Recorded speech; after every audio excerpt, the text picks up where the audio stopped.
coisa que é chata. Eu nasci em Londrina, como disse, me mudei para São Paulo com a família há 52 anos. Esta cidade, que hoje é inóspita em muitas situações, mas qualquer outra, Ribeirão Preto, São José dos Campos, né? Rio de Janeiro, Belo Horizonte, Londrina, Curitiba, Porto Alegre, o que for.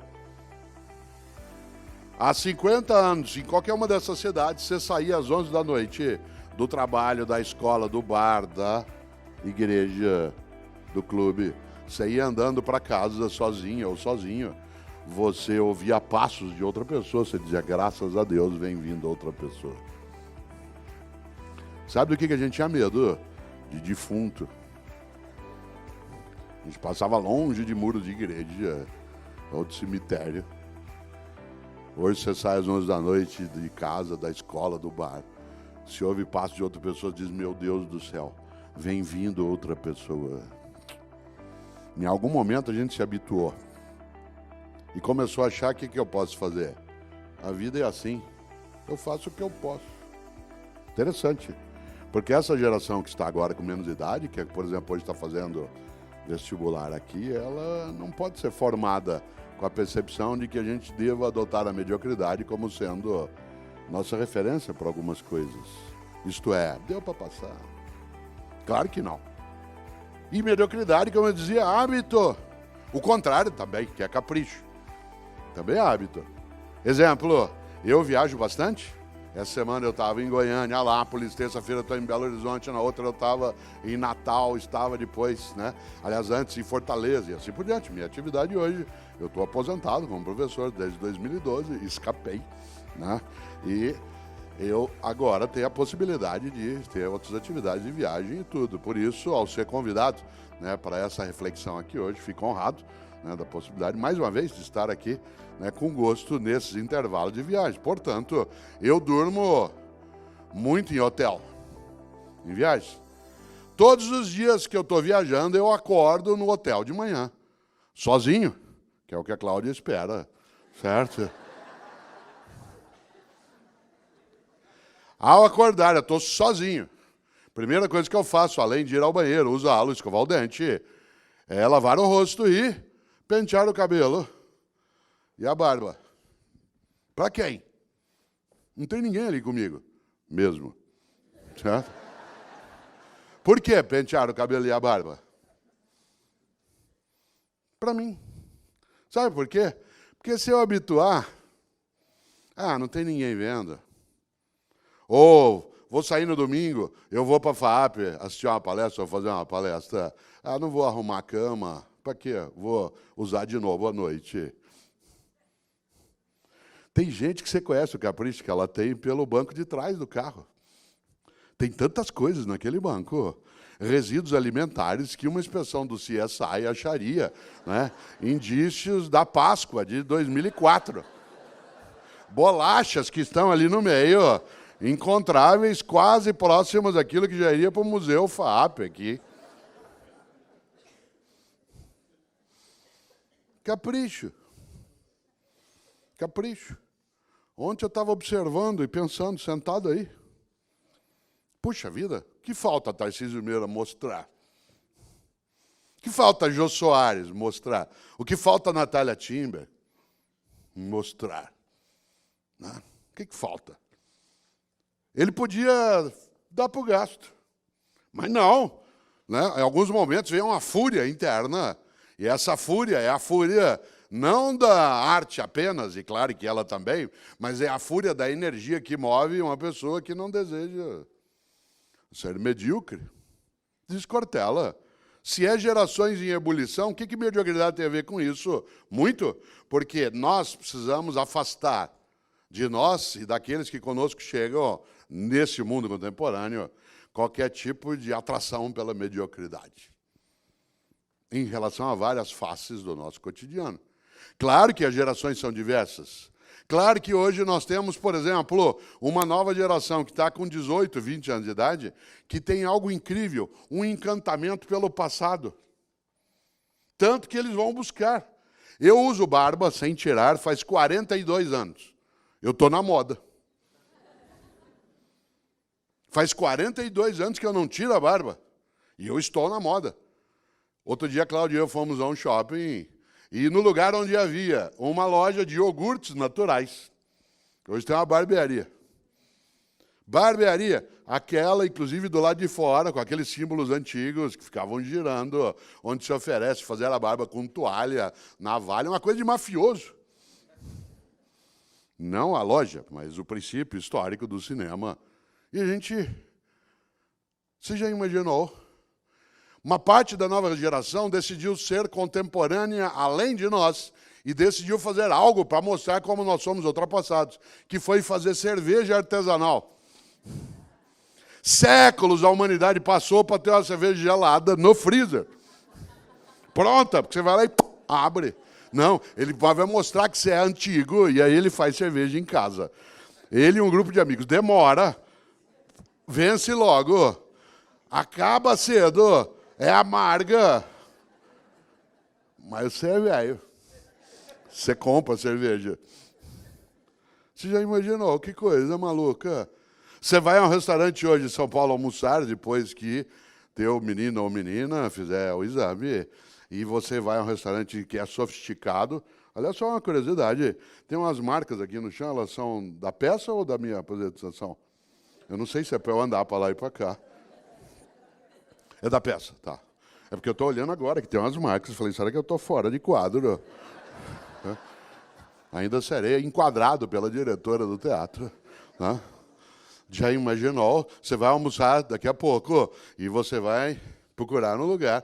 E o restaurante será tanto mais contemporâneo e, portanto, mais avançado. Ele será quase hipster se ele tiver o cardápio escrito com giz numa lousa.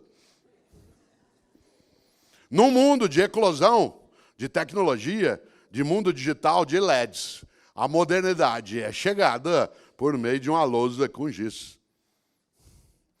Eu estou dizendo isso por uma razão. Porque a gente precisa cautela para tomar conclusões apressadas em relação ao que nós temos de fazer. A principal marca e tarefa que temos de partilhar com as outras gerações que conosco convivem nessa contemporaneidade é construirmos uma trilha de propósitos em que a gente não admita a mediocridade como sendo nosso horizonte, em qualquer área. No âmbito da política, da religião, da profissão, do negócio. Claro, afinal de contas, os caminhos são múltiplos, só que há um contributo imenso das gerações que estão chegando e há um contributo imenso das outras gerações que já estavam. Isto é, muita gente aqui tem muito mais idade, como é o meu caso, do que os jovens que entrarão na nossa sala de aula ou entram na nossa sala de aula. Há muita coisa que eu posso contribuir e o contrário também. Parece óbvio, nem sempre se admite essa percepção de ambos os lados. Há hoje, por parte, como eu dizia, de uma parcela das novas gerações, uma certa mitificação do passado. Alguns, por exemplo, decidiram, e vêm fazendo, ir buscar suas raízes nos países da onde os seus ancestrais vieram. Que é uma viagem quase que de natureza ontológica, para usar um termo da filosofia, em que se vai para o lugar onde os avós ou os bisavós vieram, né? Porque nossos avós e bisavós vieram, às vezes, de outros países, como é o caso da quase totalidade de nós aqui, mas eles queriam deixar aquele lugar que vieram para trás. Porque aquilo, se alguém vivesse num lugar onde ele pudesse ficar, teria ficado. E veio porque não podia ficar. E ao vir, quis romper. Pois bem, uma parte da nova geração vai em busca dessas raízes. E é claro que vai buscar as raízes nas nações onde avós e bisavós viveram, porque aquilo dá uma certa identidade num mundo de volatilidade, de velocidade, de superficialidade das relações. Em que a gente está num instante em que, vez ou outra, é preciso deixar claro algumas coisas em que você o tempo todo está sendo avaliado. Eu, essa semana, aliás, anteontem, em relação a um dos meus filhos, por conta até de um debate que tivemos de natureza profissional, eu tive que lembrar ele algo que às vezes ele esquece. E eu também não posso esquecer disso em relação a ele. Mas eu tive que lembrar ele por escrito. Você não é nem meu juiz e nem meu avaliador. Não é você que decide e nem eu estou pedindo para você me avaliar. Claro que ele pode falar a mesma coisa para mim, ambos somos adultos. Aí diz assim, não, mas você tem o direito de fazê-lo, você é o pai dele. A relação de adultos pressupõe uma capacidade de equidade. Claro que a minha responsabilidade, a noção de reverência e respeito, ela coloca uma outra condição também. Mas nós hoje temos relações em que o mundo digital, por exemplo, nos colocou sob perspectiva o tempo todo. Eu, por exemplo, estou nas redes sociais, escrevo livros, faço comentário de TV e de rádio, sou professor. O número de pessoas que decidiu que ela pode palpitar sobre a minha existência, sobre as minhas escolhas, minhas opções, o que eu falo, o que eu escrevo, é imenso. Você já imaginou? Pessoas escrevem dizendo, você precisa tirar essa barba. Quase que eu respondo de volta, o que você tem com isso? Eu não sou um servidor público, eu sou uma pessoa pública. Ser pessoa pública é diferente de servidor público. Um servidor público tem que dar satisfação. Ele está sendo remunerado e contratado por uma sociedade para prestar serviço, seja no executivo, no legislativo ou no judiciário. Ele, sim, tem que dar satisfação a quem é o seu patrão. Mas eu sou só uma pessoa pública. E, de repente, as relações apressadas se dão de vários modos. Eu, num comentário que fiz no rádio na sexta-feira, lembrei, hoje o grande tribunal que funciona 24 horas é a família. Você tem grupos de redes sociais com a família, é um tribunal dioturno. Ele funciona 24 horas, sem interrupção. Você está sendo avaliado, julgado, não só eu, qualquer um de nós. Se você não der bom dia para todo mundo, às 7h12, se você deixar algum para trás, parece uma ruptura de sangue. Mas é a mesma pessoa que nunca te procura para oferecer nada. Teu celular tocou. Hoje a gente tem identificador de chamada. Você vê o nome, você sabe que a pessoa vai pedir alguma coisa para você. Ela nunca liga para te oferecer um saco de manga, 1 litro de jabuticaba. Só liga para pedir. Mas te avalia, te julga, se chateia, fica melindrada ou melindrado se você não responde bom dia, família. E nós começamos, de repente, a nos perder e nos enredar em algumas trilhas que levam a lugar nenhum. E não sobra para nós ter. Tenha propósito. Afinal, um dia partimos.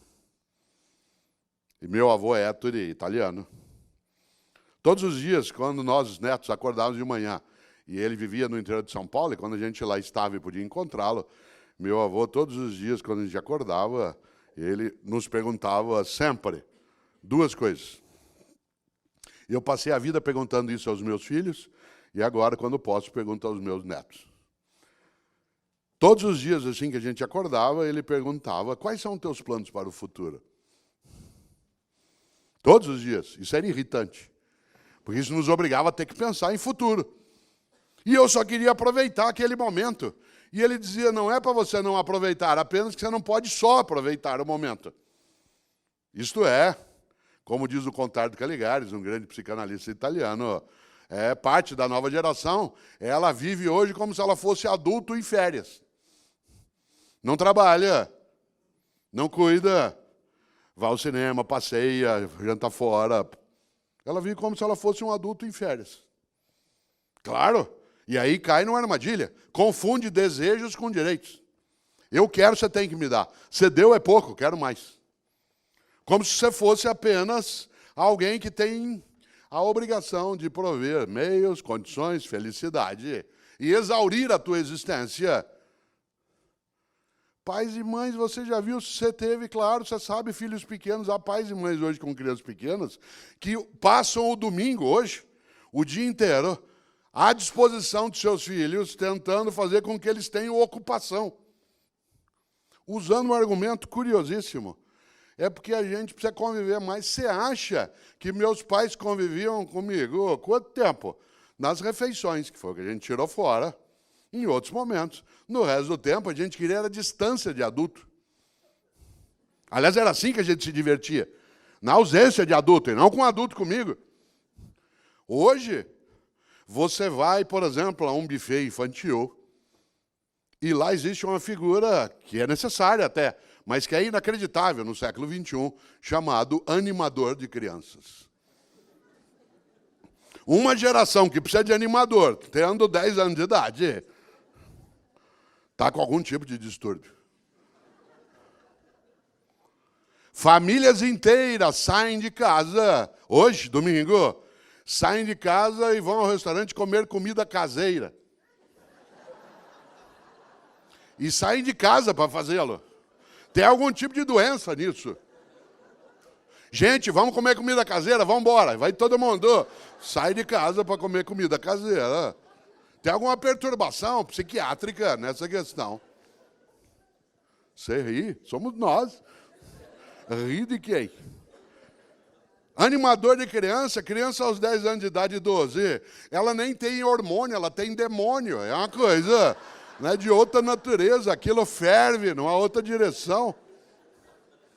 Aliás, quem é professor aqui sabe o que é demônio em vez de hormônio, né? Não só no ensino médio, até na universidade, porque a gente tem uma noção hoje de adolescência estendida, né? A parte dos pensadores entende a adolescência como sendo quase 30 anos de idade, né? E não 17 como era até pouco tempo. Já se trabalha com essa noção de uma adolescência estendida por conta até do tempo nosso médio de vida ter sofrido também, ainda bem, né? Uma extensão, mas a grande questão, meu avô, era: quais são teus planos para o futuro? A outra pergunta era mais densa. O que você quer na vida? Ser o mais rico do cemitério. Essa frase não significava não tenha patrimônio, não tenha propriedade. Significava não tenha só isso. Pense naquilo que serve para a tua vida, que é curta, não ser pequena.